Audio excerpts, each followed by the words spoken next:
Okay, rate of coding. Why would we want to increase rate of coding? Well, as it talked about, muscles get coded small to large, which means slow twitch fiber to fast twitch fiber. Slow twitch fiber has small motor neurons. Those get recruited first because they require less energy. Our body is very efficient. It doesn't want to overwork. Our body won't do more than it has to. Because say we go to pick up a pencil, the threshold is very low, so the rate of coding is very low. Otherwise, if we're full force pick up the pencil, we're going to throw it or stab ourselves or something. So if we go to pick up something heavy, rate of coding increases, because we have to fire more muscle fibers, larger fiber types, which means we're firing, slow twitch and more fast twitch. So if we're moving weight that's not very heavy, we might not be using a lot of fast twitch fibers in the movement. We'll be using more slow twitch initially. But if we work to complete fatigue, as we fatigue out, as the slow twitch gets tired, we should be recruiting more fast twitch during that time. That's through rate of coding. So when we're a power lifter, a strongman athlete, an Olympic athlete, that's very demanding. That's a lot of weight quickly on the body.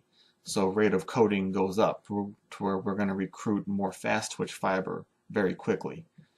That's also how we train to be explosive. Explosive training increases rate of muscle fiber recruitment. So hopefully we're training to increase fast twitch fiber recruitment. So what that means is we want to increase the frequency and the number of muscle fiber recruitment. That's how we're going to get more power in our movements. That's what Olympic lifters are excellent at doing, is lifting heavy weight very fast. That also helps increase, the number of fast twitch muscle fibers fired quickly. That's a nervous system adaptation to strength training, to powerlifting, to, explosive training. You don't get the same recruitment out of, endurance training. Even though you're training to fatigue, the stimulus is just too low. The need to incorporate a lot of muscle fibers fast isn't there. Although there are studies out there that show the benefits of isometric training in increasing muscle fiber recruitment. So, nothing is ever black and white. This training is better than that training. That's one thing that is hard for people to wrap their heads around. There are a lot of different methods to help train, explosiveness. People use bands or chains. People use compensatory acceleration training, which that style of training is where you accelerate speed of the lift in the concentric portion of the lift, so as leverage increases or as leverage gets better, speed increases throughout the movement. People will do plyometrics to increase, the rate of coding. People will use Olympic lifting to increase rate of coding. Sprint training, anything explosive can help increase rate of coding. Is one better than the other? It depends. It's hard to say. Again, nothing in, fitness, exercise, lifting is really black and white. There's better and then there's not as good. So I recommend you incorporate different methods to increase explosiveness.